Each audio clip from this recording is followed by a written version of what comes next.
আজকে সোশ্যাল মিডিয়াতে একটা কথা খুব বেশি দেখা যাচ্ছে, সেটা হচ্ছে ভারতের সাবেক ক্রিকেটার রবিচন্দ্রন আশ্বিন। তিনি এশিয়া কাপকে কেন্দ্র করে বাংলাদেশকে উদ্দেশ্য করে বলেন যে বাংলাদেশকে নিয়ে কথা বলার সময় কোথায়। তিনি বাংলাদেশকে গোনায় ধরছেন না এবং তিনি বলছেন এশিয়া কাপের স্ট্যান্ডার্ড আরও হাই করার জন্য ইন্ডিয়া থেকে আরও 2টা টিম নেওয়া হোক, সাউথ আফ্রিকাকে এশিয়া কাপের মধ্যে যুক্ত করা হোক। এগুলো ভিত্তিহীন কথা।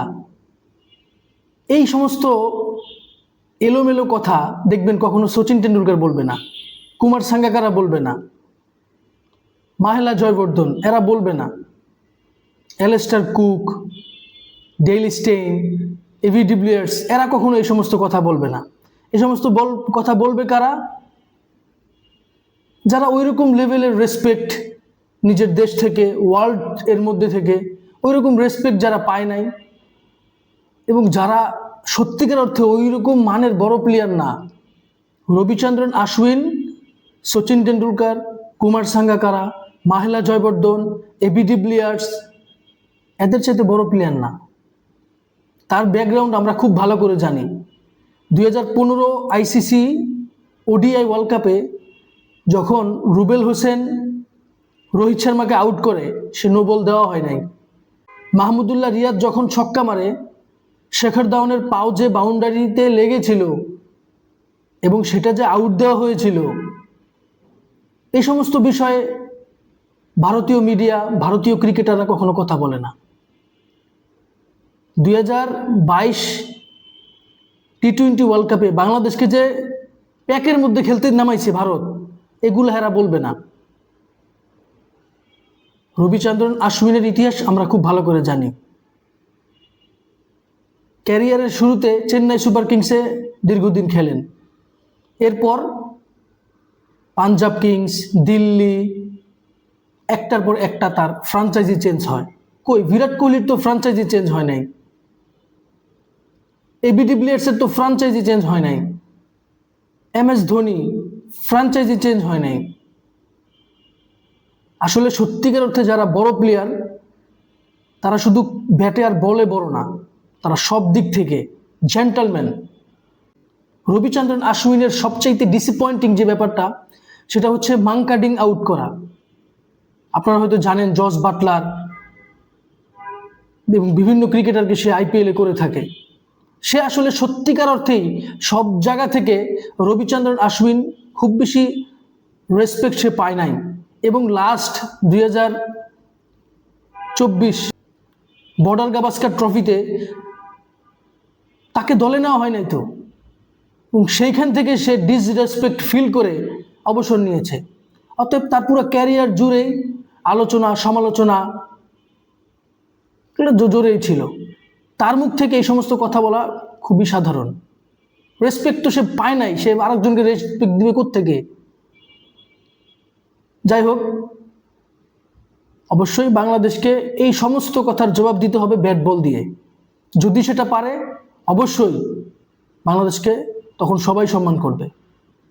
এই সমস্ত কথাগুলো আমাদের ক্রিকেটারদের জানা উচিত এবং তারা এগুলোর প্রতি গুরুত্ব দিয়ে নিজেদের পারফরমেন্স, নিজেদের বডি ল্যাঙ্গুয়েজ আরও বেশি হার্ড করা উচিত। আমরা শুধু খেলতেই নামছি না, আমরা এখানে যুদ্ধে নেমেছি। কাউকে এক চুল পরিমাণ ছাড় হবে না। কলার উঁচু করে, বুক টান টান করে, নিজেদের সর্বোচ্চটা দিয়ে দেশের জন্য ফাইট করার মনোভাব থাকতে হবে। চাই জয় আসুক অথবা না আসুক, তখন এই সমস্ত ক্রিটিসিজমমূলক কথাবার্তা আর হবে না। যাই হোক, আজকে আমরা ম্যাচে আসি। এশিয়া কাপের দ্বিতীয় ম্যাচে গ্রুপ A থেকে ইন্ডিয়া এবং আরব আমিরাত মুখোমুখি হয়। আজকের এই ম্যাচে ইন্ডিয়া টস জিতে ফিল্ডিং নেয়, তবে আরব আমিরাত শুরুতে ভালো ব্যাটিং করে 2 ওভার। যখনই তাদের 2জন ওপেনার আউট হয়ে যায়, এরপরে তারা একদম কলাপস করে ফেলে। তারা যে বিগত ট্রাই নেশন সিরিজ বলেন, বাংলাদেশ সিরিজ বলেন, এত ফাইটিং ক্রিকেট তারা খেলেছে, সেটা ভারতের সামনে তারা শো করতে পারে নাই। এটাই হচ্ছে ইনএক্সপেরিয়েন্স টিমদের স্বভাব। হচ্ছে এটা, বড় দল যখন আসে তখন তারা নামের ভারে হেরে যায়। ঠিক সেরকম একটা ব্যাপার আজকে আরব আমিরাতের হয়েছে। যাই হোক, কুলদীপ যাদব 7 রান দিয়ে 4 উইকেট নেন, চমৎকার বোলিং করেন। ভারতের বোলিং লাইন আপ সবসময় ভালো, ওয়ার্ল্ডের one of the best team. বর্তমান তারা আইসিসি টি20 চ্যাম্পিয়ন, কোনো সন্দেহ নাই। জবাবে ভারত ব্যাট করতে নেমে ইনটেন্ট কাকে বলে? অভিষেক শর্মা প্রথম বলেই 6, পরের বলে 4, এটাকে বলা হয় ইনটেন্ট, টপ ক্লাস ইনটেন্ট। এইভাবে আমাদেরকে এরকম পজিটিভ ইনটেন্ট নিয়ে খেলতে হবে, যে না বলার যে হোক না কেন, সাদা বল জাস্ট বাউন্ডারি ছাড়া করা, কে বল করতেছে এত কিছু দেখার সময় নাই। এরকম ইনটেন্ট নিয়ে খেললে আমাদের প্লেয়াররাও ভালো করতে পারবে। যাই হোক, ভারত আজকে আরব আমিরাতের বিপক্ষে 9 উইকেটে বিশাল জয় পেয়েছে, যেটা পরবর্তীতে সানডেতে পাকিস্তানের এগেনস্টে ভারত বিগ ম্যাচে অবশ্যই তারা তাদের ক্রিকেট শো করবে। এখন আসেন আগামীকাল বাংলাদেশ বনাম হংকংয়ের ম্যাচ, এশিয়া কাপে গ্রুপ স্টেজে বাংলাদেশের প্রথম ম্যাচ। আমার কাছে মনে হচ্ছে বাংলাদেশের হংকংয়ের সাথে যে ম্যাচ, এই ম্যাচটাই হচ্ছে ডু অর ডাই। এই ম্যাচই নির্ধারণ করবে বাংলাদেশের এশিয়া কাপের ফলাফল। বাংলাদেশ যদি এই ম্যাচে ডমিনেট করতে পারে এবং বড় মার্জিনে জিততে পারে, সেটা বাংলাদেশের জন্য একটা বড় গুড সাইন হবে। পরবর্তীতে শ্রীলঙ্কা আফগানিস্তানের ম্যাচে বাংলাদেশকে অন্যরকম একটা শক্তি যোগাবে। তবে বাংলাদেশের ক্রিকেটে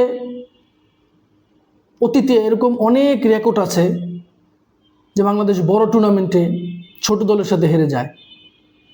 যেমন 2014 সালে এই হংকংয়ের সাথেই বাংলাদেশ ব্যাটিং কলাপস করে হেরে যায়। অতএব এটা যে বাংলাদেশের অভ্যাস না, এরকম না। বাংলাদেশ কি পচা শামুকে পা কাটবে, এখন সেটাই দেখার বিষয়।